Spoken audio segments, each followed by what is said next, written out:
Welcome back, dear students, in our science class. Today we will discuss about time and frequency of irrigation. The time and frequency of irrigation depend on three factors. First, nature of the crop. Some crop plants require more water while others need less water.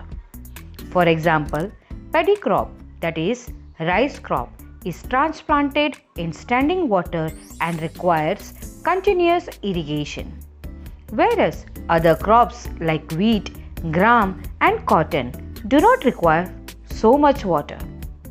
For cereal crops like wheat, irrigation is needed at only 3 stages, that is before plowing the field, at the time of flowering and at the time of development of grains. Now, second factor, nature of the soil.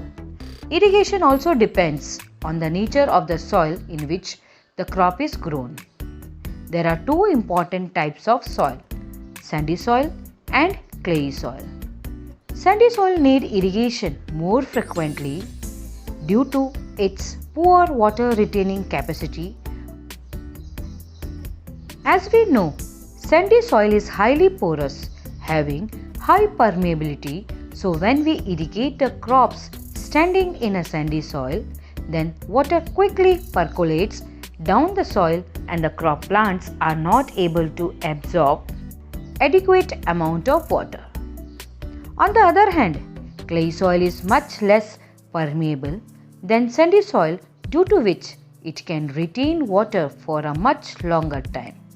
So, when the crop grown in a clay soil is irrigated, the water remains in the soil for a longer time and therefore the plants can absorb this water in adequate amount.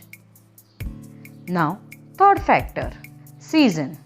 The frequency of irrigation of crops also varies from season to season. The frequency of irrigation is high during summers because the rate of evaporation increases in summer and therefore the water evaporates from the soil and also from the leaves, and frequency of irrigation is low during winters because there is no much evaporation in winter.